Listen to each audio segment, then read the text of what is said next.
Welcome back to the presidential suite at the Park Plaza Hotel in Boston, Massachusetts. We are going to continue discussing what happened in the recent Pro Smooth at the DBDC.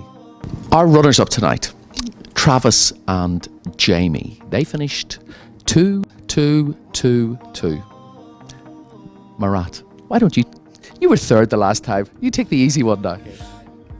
Well, Travis and Jaimee, first of all, they're great people. I happen to know them personally, and they're fantastic people.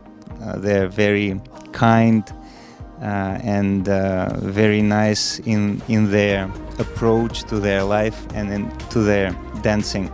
So, and it always shows on the actual competition floor. That's always leaving you with warmth.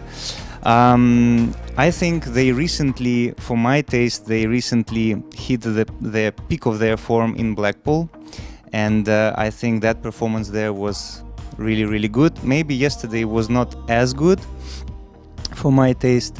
I think they know themselves that the lines that they create and the shapes and the clarity of these lines and shapes is something that is their very good feature. But sometimes the substance, the usage of weight maybe can be improved so that there's not only the form but also the music. And in dancing, from what I understand, music can be only embodiment of music can only be achieved through the usage of body weight. So sometimes I lack a little bit of this part of their dancing. Okay. Eddie? Well, I do think it's significant what Marat said is that their personality, who they are as people, does come out on the floor. And I think that's one of the strongest things. I mean, and it's sincere, and you read it as sincere. I think that about a year and a half, 2 years ago, I think that they were maybe some people felt that they it wasn't strong enough, or the girl wasn't strong enough, and I saw them try to take a harder edge. And I think couples can't be pigeonholed into one idea, and I think that it's fun to experiment with that. But I actually think that no one could do Soft and Pretty as well as them. And I kind of miss that in the final right now. We really don't have that. We have a lot of really hard girls and da-da-da. And I would like to see her be the one, because I think she can do it. And yes, people are always going to say something, but I think in contrast to I think she's probably one of the most womanly people on the floor, and I would like to see that, just showcase that a little bit more. And I think they could continue to experiment artistically a little bit, because they're solid technically. As Marat said, their line, because of the theater arts and understanding it, is just exquisite. And I would like them just to really feature what they do well in that respect, and think about how they artistically could feature those lines that no one else could do.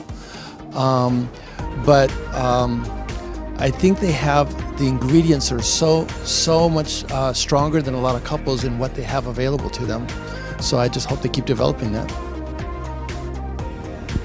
Yes, it's me.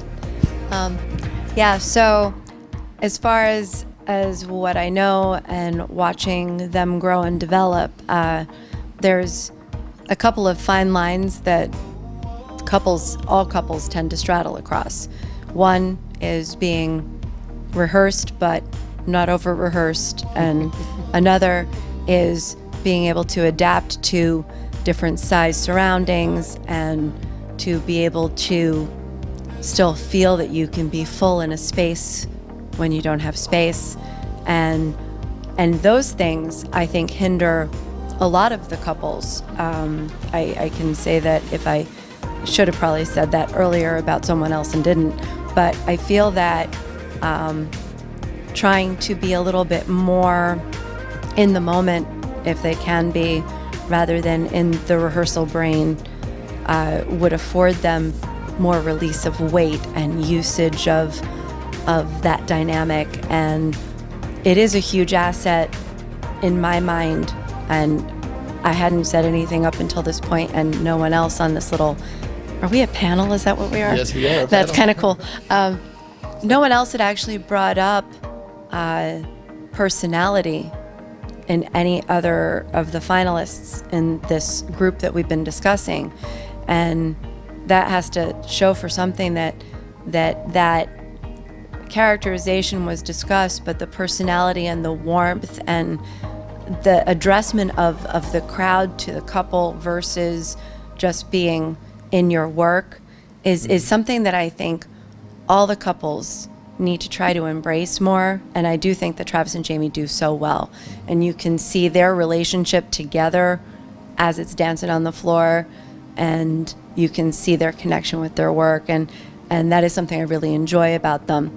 I do think that they were hindered in other ways, maybe last night, spatially, and tended to get a little bit claustrophobic and tight in areas where I would have wanted to see release, but some of that could have, in my mind, been forgiven with the artistry that they were trying to show. So. Well, I just want to thank them for coming back. They were actually the defending champions. I will say one thing. I did see them in Blackpool 2 years ago, and I thought they were absolutely fantastic. This is the closest you're going to get to Blackpool in the look of the room. Unfortunately, the floor just isn't quite as big as the Blackpool floor. It's not Blackpool size. But, you know, what do you do? I was so interested for me just to sit and listen to that. So now let's find out who actually won the Pro Smooth at the DBDC. Okay guys, do not go anywhere, because we're going to be back with more from the Pro Smooth at the recent DBDC that was held in Boston, Massachusetts.